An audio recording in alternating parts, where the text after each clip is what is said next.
Ei, você, qual é o seu nome? Eu? Sim, você? Meu nome é Cliff.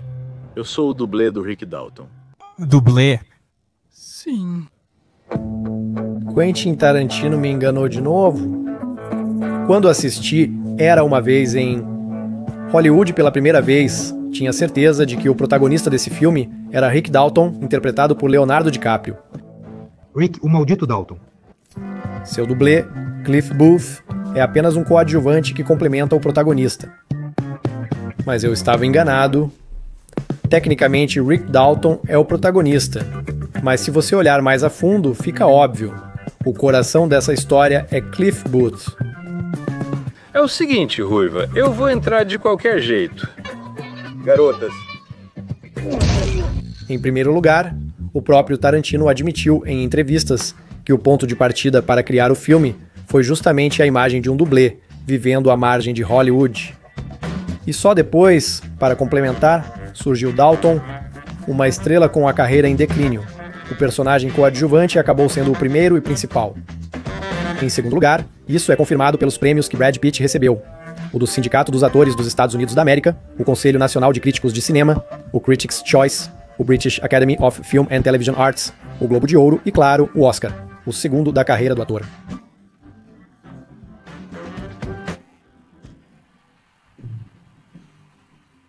Então, o que há de tão especial nessa história? Aparentemente, na atuação de Brad Pitt nesse filme, não houve grandes momentos dramáticos que mostrassem todo o alcance do seu talento como ator. Porque o próprio Leonardo DiCaprio, pelo papel de Rick Dalton, não ganhou absolutamente nada, enquanto Brad Pitt levou nada menos que 6 prêmios de prestígio. Os críticos de cinema resolveram provocar DiCaprio novamente? Ou será que realmente há algo especial nesse papel? Neste vídeo, vou explicar por que Tarantino precisou de uma luta com Bruce Lee e sua importância para ele.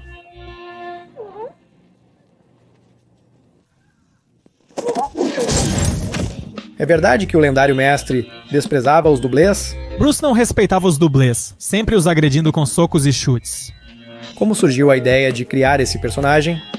O que ele simboliza e quais pessoas reais estão por trás da imagem de Cliff Booth?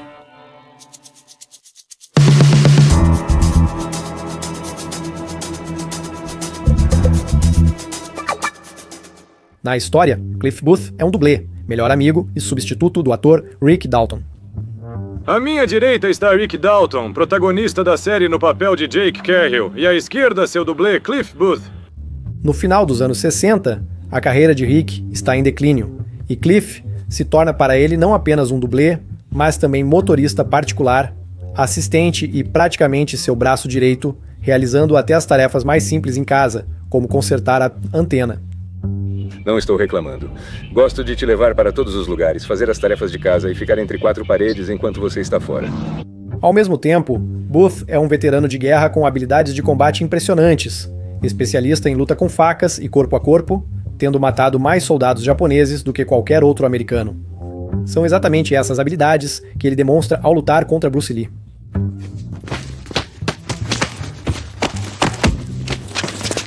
Essa cena merece uma análise à parte, a qual retornaremos mais adiante. Ao mesmo tempo, apesar do passado heróico, na vida pacata, Cliff é um homem tranquilo e sem grandes exigências, que vive com seu cachorro em um trailer.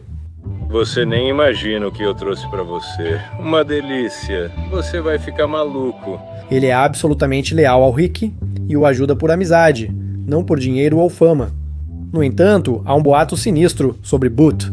Dizem que ele matou a própria esposa e escapou do castigo. Pelo que ele é famoso? Matou a esposa e saiu impune. Esse cara... Essa sombra mancha a reputação dele em Hollywood e faz com que alguns o evitem.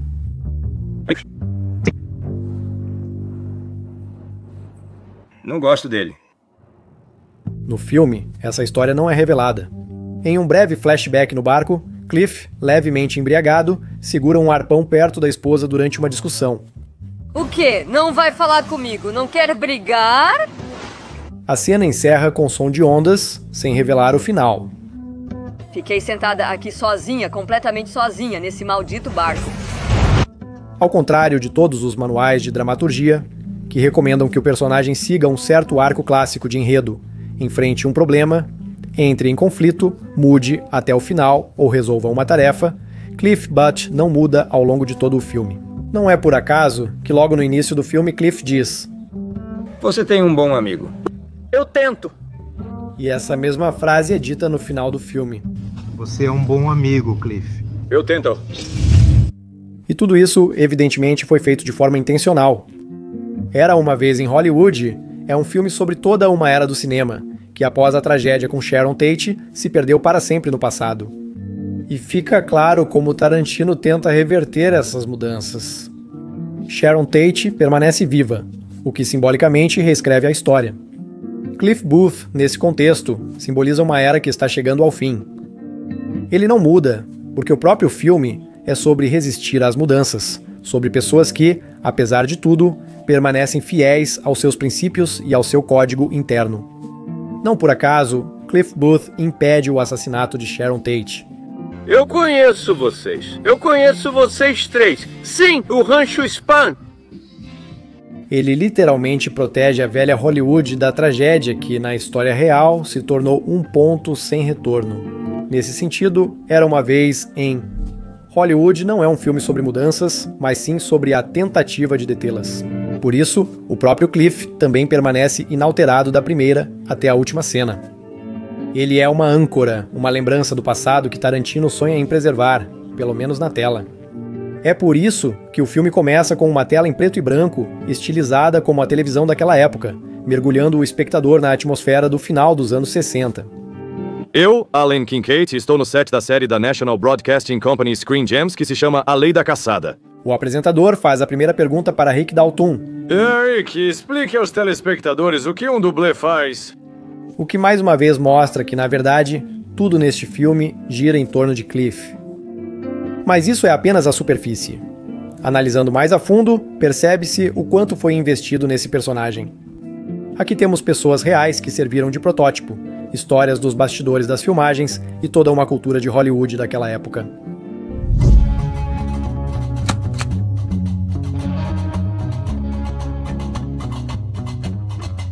Então, como começou Cliff Booth e junto com ele, todo o Era Uma Vez em Hollywood? Em uma entrevista, Tarantino contou uma história. Certa vez, ele trabalhou com um ator que tinha um dublê de ação fixo. Infelizmente, quase não havia trabalho para ele no filme. Deixa ele ficar na sala de figurinos. Não vai atrapalhar ninguém lá e, se precisar, ele já estará por perto. Mas mesmo assim, apareceu uma cena e o ator pediu: "Posso deixar meu rapaz fazer isso?" Você pode fazer o que quiser com ele. Se quiser, joga ele do telhado. Se quiser, põe fogo nele, bate nele. "Claro", respondeu Tarantino. "Pode deixar ele vir." Tá bom, seu desgraçado. Vou te colocar no camarim. Aí esse cara aparece. Dá pra ver que eles já estão juntos há muitos anos. O dublê faz a cena, Tarantino se aproxima dele e pergunta: "Está tudo bem?" Tarantino pergunta se você está satisfeito, tudo está certo. E o dublê responde: "Se ele está satisfeito, então eu também estou satisfeito." Você tem um bom amigo. Eu tento. E então algo clicou na cabeça do diretor. Uma dinâmica interessante. Se algum dia eu fizer um filme sobre Hollywood, vai ser uma abordagem interessante, nunca vi algo assim antes. Foi exatamente assim que nasceu a imagem de Cliff Booth. Com o tempo, ele começou a absorver dezenas de histórias e traços de pessoas reais. Afinal, ao criar Cliff, Tarantino se inspirou não em uma só pessoa, mas em toda uma camada da vida nos bastidores de Hollywood na Era de Ouro. Eram dublês, substitutos, pessoas de apoio, aqueles que, na verdade, sustentavam a indústria em seus ombros. O relacionamento entre Rick Dalton e Cliff Booth é claramente inspirado na amizade do ator Burt Reynolds e de seu dublê e dublê de ação Hal Needham. Nos anos 60 e 70, eles eram inseparáveis. Se conheceram nas filmagens da série Riverboat e moraram juntos por 5 anos. Mais tarde, Needham dirigiu vários filmes de sucesso para Reynolds. Assim como Cliff, Hal Needham serviu no exército antes de seguir carreira no cinema e ficou conhecido como um dos dublês mais ousados de sua época. Tarantino, aliás, conhecia Reynolds pessoalmente e até planejava escalá-lo para o filme.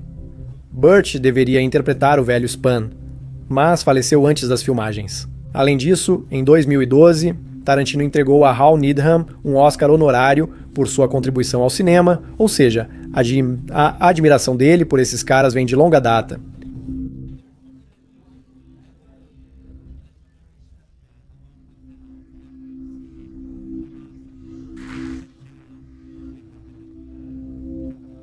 Muitos concordam que Cliff Booth é uma homenagem a Hal Needham, o dublê perfeito e fiel amigo de uma grande estrela. Outra referência direta é Bud Atkins, o lendário dublê de motocicleta. Foi ele quem foi o dublê de Steve McQueen em Fugindo do Inferno, de 1963, e realizou aquele famoso salto de moto sobre a cerca. McQueen costumava fazer as próprias acrobacias, mas confiou esse salto arriscado a Atkins. Se você tem dúvidas de que Tarantino se inspirou nesses dois caras, quero destacar que Quentin lançou um livro sobre Rick Dalton, que chamou de O Homem que Poderia Ter Sido McQueen, a filmografia de Rick Dalton. Brad Pitt também admitiu que tentou dar ao Cliff traços de Steve McQueen e pegou o jeito de se mover do próprio Atkins. Mas isso está longe de ser tudo. Muitas cenas também foram inspiradas em eventos reais envolvendo dublês. Lembra, por exemplo, da visita do Cliff ao rancho Spahn, onde vivia a comunidade do assassino em série Charles Manson? E o George Spahn ainda é o dono do rancho? Sim, o George é o dono. Então, o George permitiu que vocês ficassem aqui? Há uma história envolvendo o dublê Gary Kent. Aqui está o que ele mesmo diz sobre esse incidente. Estávamos filmando usando o bug do Buck Cardoza, e o bug quebrou. Eu disse para uma das garotas, preciso de um mecânico, tem alguém aqui? Ela respondeu, temos um ótimo mecânico aqui. Eu disse, tudo bem, chame ele. E então aparece esse cara baixinho, com cerca de 1,65 m, descalço, sem camisa, usando um jeans velho e rasgado, com cabelo comprido e sujo. Ele se apresentou como Charles Manson. Charlie Manson.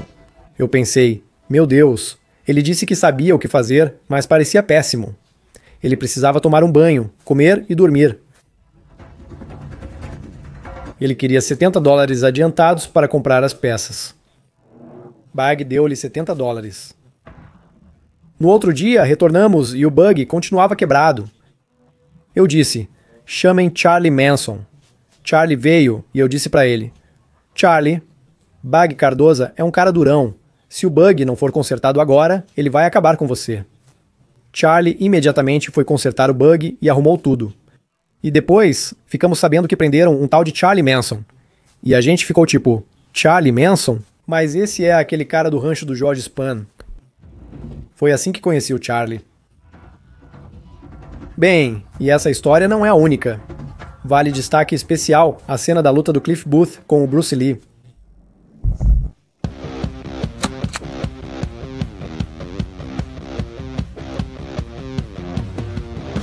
Com certeza vocês lembram da cena do Bruce Lee com o Cliff Booth. No enredo, Cliff presencia Bruce Lee falando de forma arrogante sobre Cassius Clay, Muhammad Ali, durante uma filmagem, afirmando que o machucaria facilmente em uma luta cercado pela equipe de filmagem. E numa luta contra o Cassius Clay, quem de vocês venceria? Eu teria acabado com ele. Cliff apenas sorri.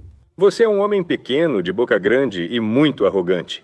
Pense 2 vezes antes de falar isso sobre Cassius, que não deixaria nem rastro seu. E eles decidem fazer uma luta amistosa. Que tal uma luta amistosa? Ótima ideia, Cato.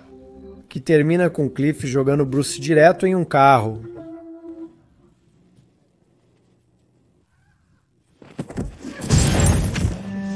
À primeira vista, é apenas uma cena cômica em que o personagem de Brad Pitt coloca uma lenda mundial em seu lugar. Mas, na verdade, essa é provavelmente a cena mais polêmica de toda a filmografia de Tarantino, e por trás dela há muito mais do que apenas uma briga. Sim, a cena é apresentada como uma comédia realmente engraçada.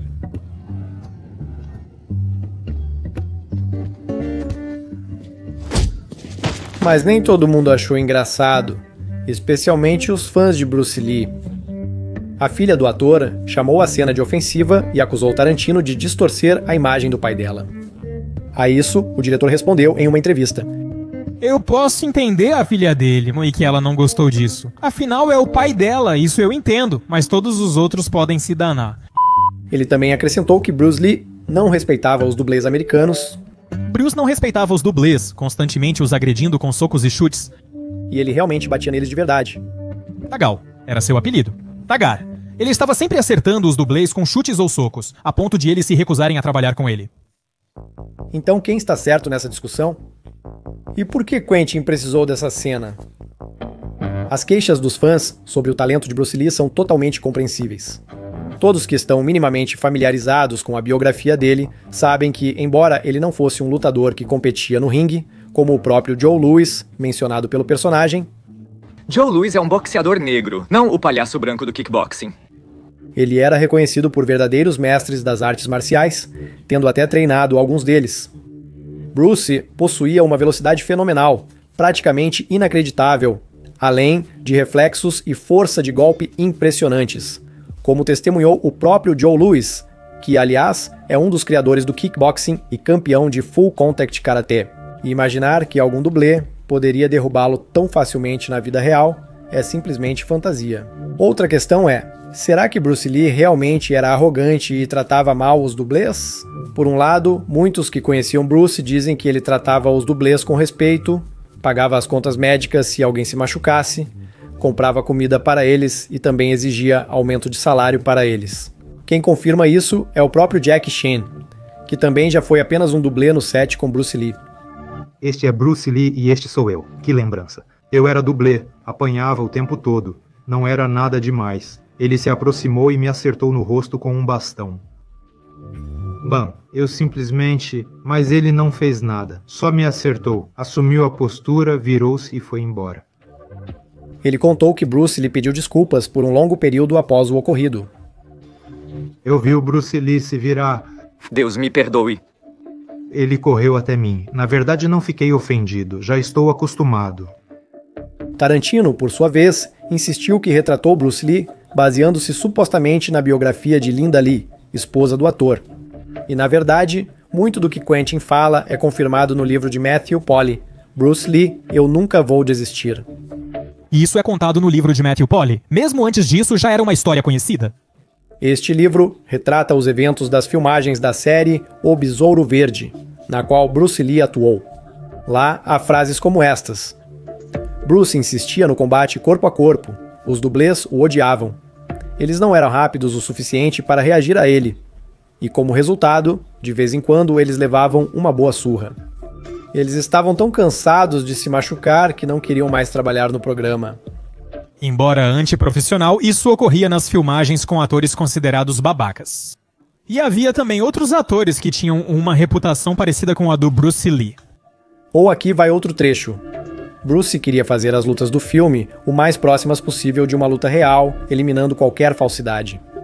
Ele não queria usar filmagens em ângulo ou profundidade de campo para criar a ilusão de um golpe. Ele realmente queria bater nos colegas atores.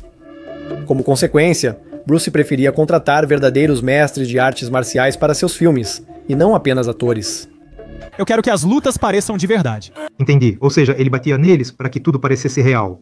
Sim, mas eles não gostavam disso. Não, isso não é profissional. Bruce Lee me acertou 6 vezes e eu caí. Sim, ele diria que eles simplesmente não são bons o suficiente. São fracos. Eu quero que as lutas pareçam reais. No ensaio, ele me acertou, eu reagi, caí. Mas nas filmagens, tudo foi de verdade. Ou seja, nas palavras de Tarantino há, de fato, uma ponta de verdade. A coreografia das lutas no cinema asiático era muito diferente de Hollywood. No cinema asiático, as lutas eram coreografadas de forma extremamente dura, sem muita preocupação com a segurança. Já em Hollywood, valorizavam a coreografia precisa e limites bem definidos. E para os dublês locais, Lee muitas vezes parecia um parceiro duro demais e até perigoso. Por isso, muitos em Hollywood realmente não gostavam muito do Briossi. Mas acho que havia razões para isso também. Por exemplo, no mesmo livro de Matthew Polly, há um trecho assim. Para mostrar do que era capaz, Briossi gostava de, com um chute no ar, acertar a orelha de pessoas desavisadas. Isso continuou até que Briossi acidentalmente machucou um dos cenógrafos. Ele virou a cabeça exatamente no momento em que Briossi o acertou na orelha. Lembra Van Williams, o ator que interpretou o Besouro Verde e deslocou o maxilar dele. Depois disso, os chutes no set de filmagem chegaram ao fim. O descontentamento dos dublês com Bruce Lee nas filmagens de O Besouro Verde teve uma continuação curiosa. No set, na época, trabalhava o coordenador de dublês e mestre de artes marciais Gene LaBelle, que também era lutador de wrestling. Mais tarde, ele foi chamado de padrinho do grappling, um estilo de combate corpo a corpo focado em agarramentos e luta. Uma vez, a equipe de filmagem, cansada de Bruce realmente bater nos colegas, pediu para LaBelle esfriar o entusiasmo da estrela. Gene LaBelle confrontou Bruce Lee para ensiná-lo a respeitar os dublês americanos, pois Bruce não os respeitava. Gene agarrou Lee, jogou-o sobre o ombro com um clássico golpe Nelson e, de cabeça para baixo, o carregou tranquilamente pelo set. "Me solta!" gritava Bruce. "Eu vou te matar!" "Eu não vou te soltar", respondeu LaBelle. "Por quê?" "Porque você vai me matar." Agora, se você se lembrar de Era Uma Vez em Hollywood, a luta com Bruce Lee acontece justamente nas filmagens de O Besouro Verde. Quem cuida das acrobacias é o melhor amigo. Bem, o chefe dos dublês em O Besouro Verde. Nesse seriado, Bruce Lee atua como Kato. Nada mal, Kato. E a cena de luta no filme é um reflexo direto daquela história real com Gene LaBelle. Gene LaBelle é uma pessoa real, cujas características e histórias inspiraram a criação do personagem Cliff Booth. Especialmente considerando que Gene LaBelle também foi acusado de assassinato, não da esposa, e foi absolvido. Esse cara matou a própria esposa. Ah, qual é? Cara, você realmente acredita nessa besteira toda? Voltando à questão, se foi justificável o Tarantino mostrar o Bruce Lee daquele jeito, quero lembrar, isso não é um documentário, é uma obra de ficção cujo título começa com Era Uma Vez, ou seja, o começo clássico dos contos de fadas em inglês. Porque em um conto de fadas assim, não poderia existir Cliff Booth, que pode facilmente dar uma surra numa estrela convencida. Como disse Tarantino, Cliff Booth é um personagem fictício. E se eu digo pra você que ele derrotou o Bruce Lee, então é isso mesmo. Se Cliff lutasse com Bruce Lee em um torneio organizado por Aaron Banks no Madison Square Garden, Cliff não teria chance nenhuma. Mas como ele é um assassino de verdade, já que teve que matar pessoas na selva, ele poderia matar Bruce Lee. Ele teria matado ele. Bruce Lee não é um assassino. Mas para mim, é muito mais importante entender por que Tarantino quis que tudo ocorresse dessa forma. E a resposta pode ser encontrada se lembrarmos de outra entrevista de Tarantino sobre outro filme dele, Bastardos Inglórios. O final de Era Uma Vez em Hollywood é de certa forma parecido com o desse filme, se você lembrar da trama. Meu nome é Tenente Alderen. Estou reunindo um esquadrão especial e preciso de 8 soldados. No final do filme, o esquadrão dos Bastardos Inglórios, liderado por Aldrin, interpretado novamente por Brad Pitt, finalmente chega até Hitler e a cúpula do Reich e acaba com eles de forma brutal. E o que acontece de fato muda o curso da história. Em Era Uma Vez em Hollywood, acontece uma situação parecida. Cliff Booth chega até os assassinos de Sharon Tate e novamente muda o curso da história.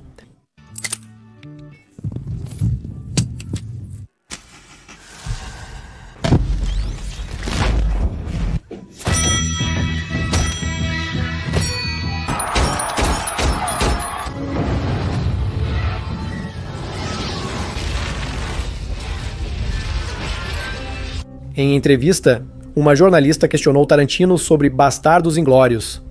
Se ele sabia que muitos o viam como cínico, pois os horrores da guerra não podem ser distorcidos assim, e não se deve rir do que é sagrado. Tarantino respondeu, claro, não pode. Quem discordaria? No entanto, se não fosse eu, quem mais vingaria os judeus contra os fascistas? Em Era Uma Vez em Hollywood, essa cena tem o mesmo significado. Quem mais vingaria todos os dublês espancados, humilhados e subestimados, senão Cliff Booth? Dessa forma, Cliff Booth é uma espécie de imagem coletiva de todos os dublês destemidos que sempre ficaram à sombra das estrelas carismáticas. Às vezes é o dublê quem faz as coisas realmente incríveis, como na vida real, onde Bud Atkins realizou a famosa cena no lugar de Steve McQueen. Mas a maioria dos espectadores nunca vai saber disso. Cliff Booth é a personificação da velha Hollywood que está desaparecendo. Ele literalmente reabilita o papel do dublê. No final, é justamente Cliff, e não o ator Rick Dalton, quem acaba salvando todo mundo. Junto com seu fiel cachorro, ele derrota os assassinos de Sharon Tate, enquanto Rick está nadando na piscina. para no final sair espetacularmente com o lança-chamas e receber todos os louros de vencedor.